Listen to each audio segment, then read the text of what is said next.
Hey, welcome to the channel. My name is James. I am the Casual Skeptic.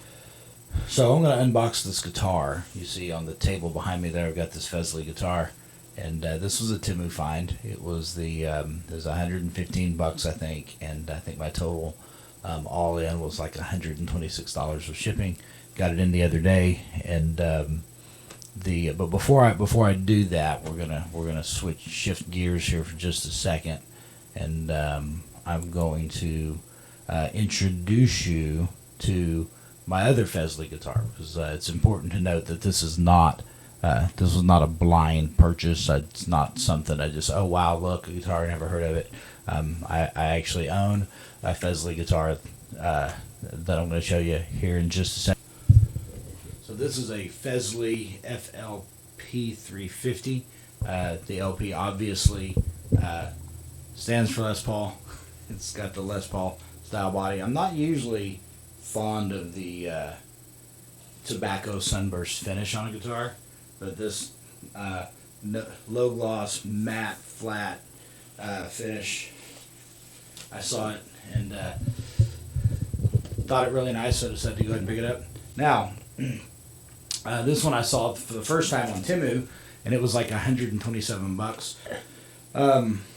And then I jumped on and found it on Amazon for 109. It was regular 169, marked down to 109. There's a little bit of a story there. By the time I went back to buy it, the sale had ended, so I, asked Amazon if they could sell it to me at the sales price, and they said, well, they can't do a price reduction. What they can do is they can, if I buy it and don't send it back, they refunded me the $60. So had to pay $169 up front, but essentially I got it for the $109 sales price, and so I don't really have a lot of complaints about it. Now, I'm not a professional guitar player. I play for me. I just kind of do some scales and runs, but the way it feels, it's lightweight, it's balanced well. It's I did have to knock the sharp edges off the fret, which for most budget guitars you kind of expect to do that.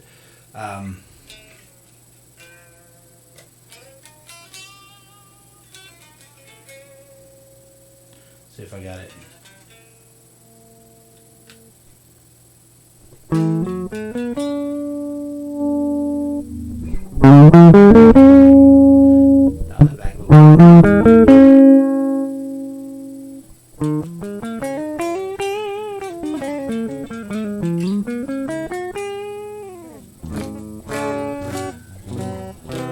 It's entirely in tune. It's got a really nice tone to it. The electronics seem to be good. There's no static. The switches. So basically, I just had to do basic setup. The neck was fine, nice and straight when I got it. I raised the pickups up to where they were closer to the string, so you get a little louder sound out of it. Your electromagnetics work a little better. But so I'm trying to manage expectations for what's in the box behind me. I will tell you, this guitar, I don't know if they're making them anymore. I can't find them anywhere. From what I see online, they haven't stopped making them, but they're not really selling them online anymore. So I'm kind of hoping that they go for a retail play, for a couple of reasons. Number one, this is not a $169 guitar, right? In personal and professional opinion, this is a much better guitar than that. Its slightly cheaper version at the time was just a straight black body, same FLP, all the things, just different colors. Everything else was the same. And it is now $399 on their website from what I saw the other day. So I'm hoping that they come back as a retail play, because it is a good guitar, and I hope they stick around. And not only that, but it would increase the value of mine. I have not taken the tags off of it yet. I've played it a handful of times. I've had it for about 2 months. But anyway, so we're going to unbox this SG copy here in just a second and see how it compares. So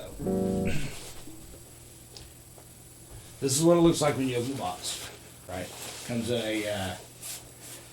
a nice little gig bag. The FLP also came with the same gig bag. Inside the gig bag, it's got a foam sanding block. That's for knocking the sharp edges off of the frets. It comes with a strap, small cord.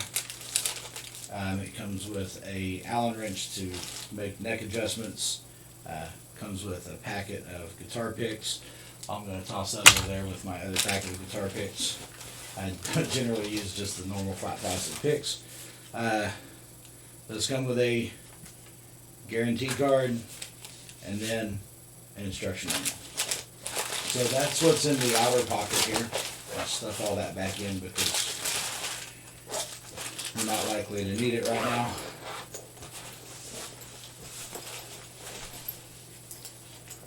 And now we unzip the bag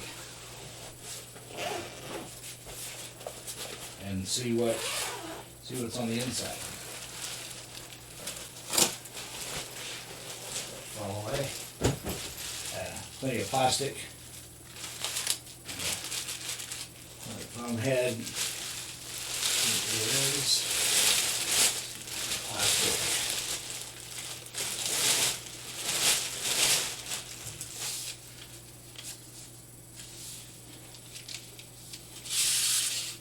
It is still pretty lightweight.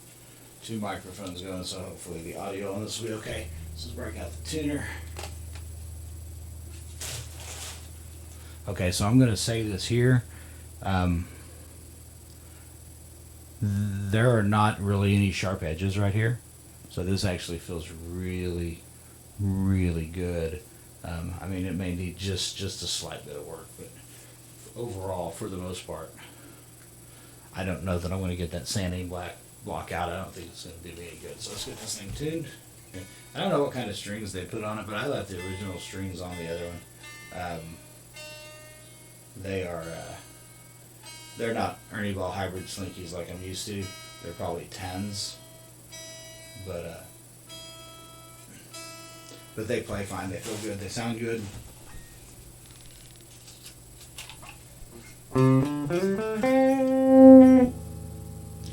So it feels a little louder.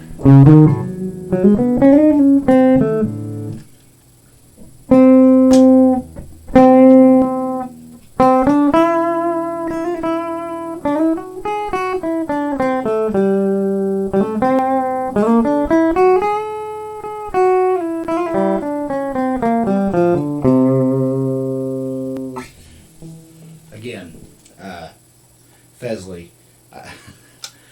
They're a name. I don't know that I'd call them a brand yet, but they are certainly a name.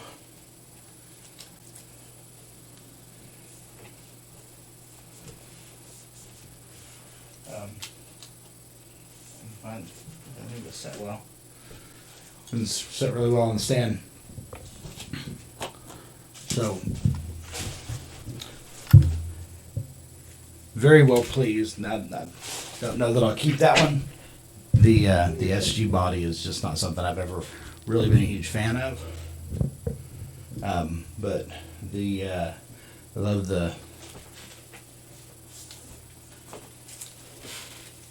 I like the flags on the fretboard. It is appears to be a 15, 17, 20 fret. Oh, no, I'm sorry, 22 fret. 22 fret. It's kind of a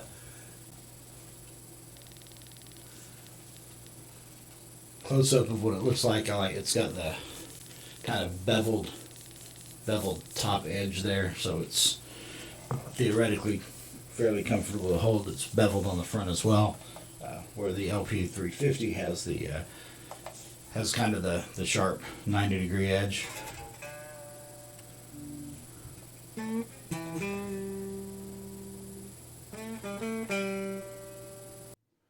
Okay. So I cut the last video out, the end of it, and went back and kind of got in a little deeper to this. So a couple of things I want to point out. The tuners on this are really, these are really solid tuners. Right, so they are, I don't know if you can see those very well, but they're great.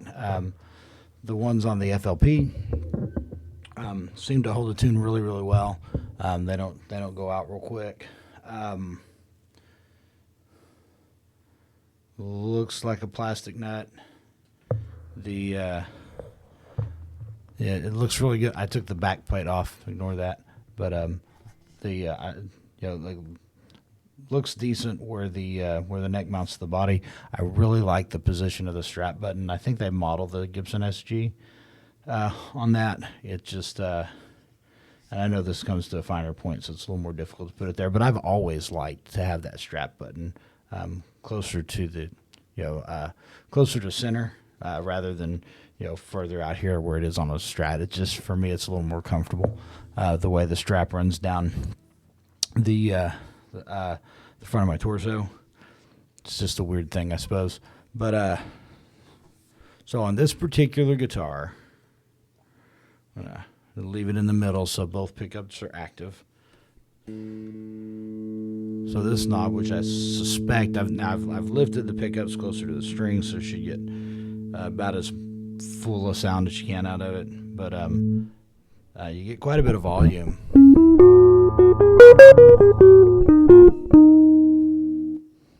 Turn that off, and then go to the bridge. I assume the bridge pickup. Sometimes they get wired wrong, and it's dead.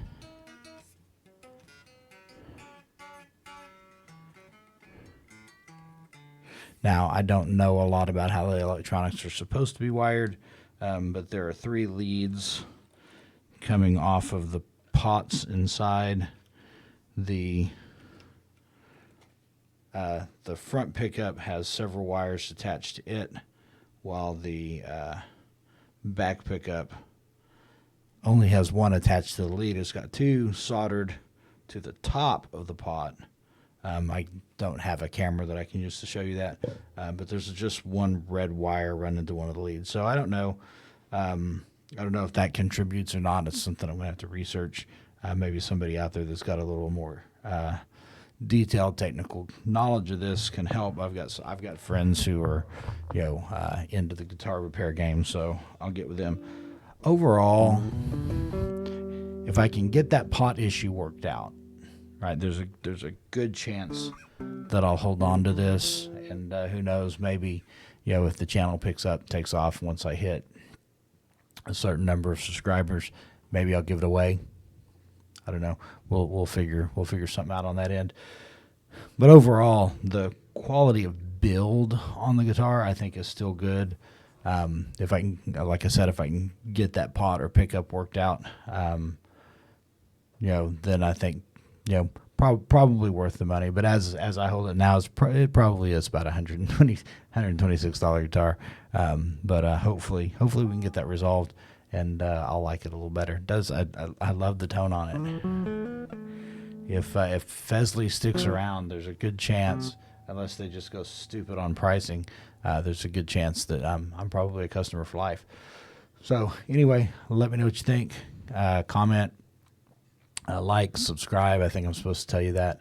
And we'll look forward to talking to you guys. If there's anything you want to talk about, let me know. I'm not going to unbox a bunch of guitars. I'm not going to do a bunch of reaction videos. I just want to talk about things that interest me, things that interest you. Probably my next video is going to be a coffee video. I'm going to roast some coffee, then we'll do some brewing. Talk about roasting, flavor profiles, roasting, different brewing techniques, the difference between different types of coffee. That's just another one of my areas of interest that, generally when I talk to people who are coffee people, they go, oh, hey, and we can talk about this for, a good little while. So anyway, keep an eye out for that. Probably get that recorded and posted sometime this weekend. Anyway, hope you guys have a great time, and we'll see you on the other side.